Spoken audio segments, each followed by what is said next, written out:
राम रामेति रामेति रमे रामे मनोरमे सहस्रनाम तत्तुल्यं राम नाम वरानने। जय श्री राम मित्रों, आप सबका स्वागत है अपने इस YouTube चैनल पर। आज भाद्रपद शुक्ल पक्ष पूर्णिमा की तिथि। आज पूर्णमासी तिथि वालों का श्राद्ध, कल प्रतिपदा का श्राद्ध और आज से 16 श्राद्ध प्रारंभ हो रहे हैं। क्योंकि पूर्णमासी से लेकर अमावस्या की तिथि तक जो 16 दिन हैं, इनको ही 16 श्राद्ध कहा गया है। तो एक पूर्णमासी और 15 कृष्ण पक्ष के दिन। किंतु इस वर्ष एक तिथि का क्षय होने के कारण तृतीया और चतुर्थी का श्राद्ध एक ही दिन हो जाएगा, अर्थात श्राद्ध एक कम है, गला हुआ है, जिसको कुमाऊनी रीति में श्राद्ध गलगो कुनी। तो इस बार एक श्राद्ध कम है। आज 7 तारीख को पूर्णमासी का श्राद्ध, 8 को प्रतिपदा, 9 को द्वितीया, 10 को तृतीया और चतुर्थी का श्राद्ध होगा और 11 से फिर आगे अनवरत अमावस्या तक श्राद्ध होंगे। तो इस प्रकार 21 को अमावस्या की तिथि पड़ेगी और 21 को ही श्राद्ध, सब विसर्जनीय अमावस्या जिसको कहा जाता है, वह 21 सितंबर को हो जाएगी। तो इस प्रकार श्राद्ध, जिसकी जो तिथि है उस तिथि में अपने पितरों के निमित्त श्राद्ध किया जाए। श्राद्ध का शास्त्रों में बहुत महत्व बतलाया गया है कि हम जिस कामना से, जिस इच्छा से, जिस मनोरथ से अपने पितरों का पूजन करते हैं, पितर वह वस्तु जीव को अर्पित करते हैं।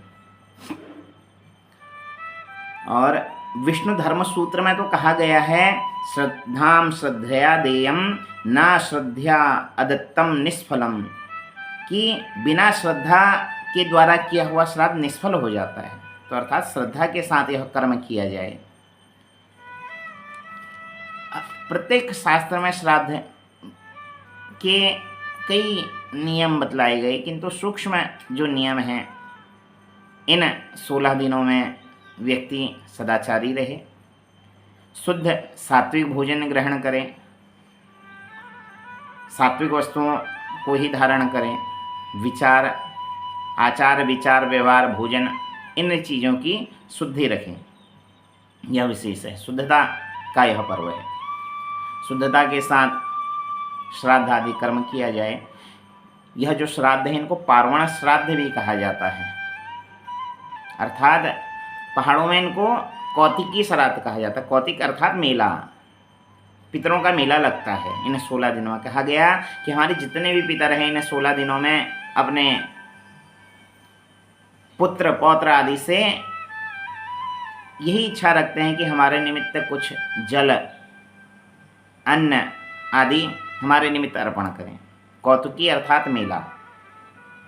जो तिथि के श्राद्ध हैं, जिनको एकोदिष्ट श्राद्ध कहा जाता है, वह केवल उस व्यक्ति के निमित्त किया जाता है जिसका श्राद्ध हो।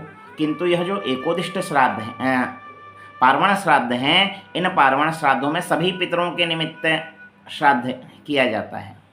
इसीलिए इन श्राद्धों में पिंडों की संख्या भी ज़्यादा रहती है, ब्राह्मणों की संख्या भी ज़्यादा रहती है, और जो हम पातली लगाते हैं, उन पातलियों की संख्या भी ज़्यादा रहती है।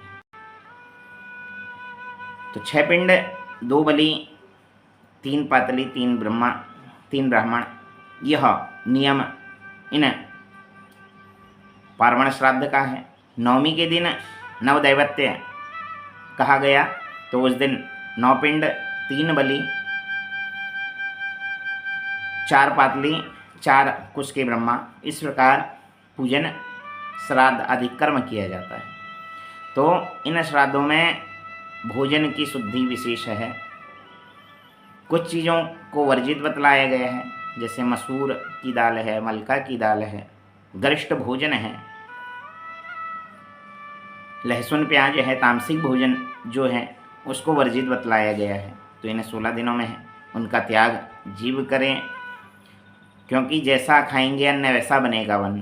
तो आचार शुद्धि के लिए भोजन की शुद्धि पहली शर्त है। उसके पश्चात विचार शुद्धि, क्योंकि जैसा हम अन्न खाएंगे वैसा ही विचार आएगा। तो अन्न की शुद्धि हो वह विशेष है। तो इन वस्तुओं का त्याग करें, श्रद्धापूर्वक अपने पितरों के निमित्त दान आदि कर्म करें। कुछ अन्य जानकारियों को लेकर फिर किसी अन्य वीडियो में आऊँगा।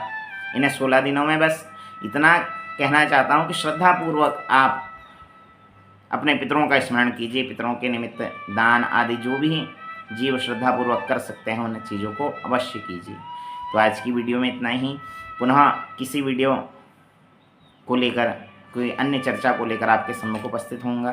तब तक के लिए आज की राधे राधे, जय श्री राम, हर हर महादेव।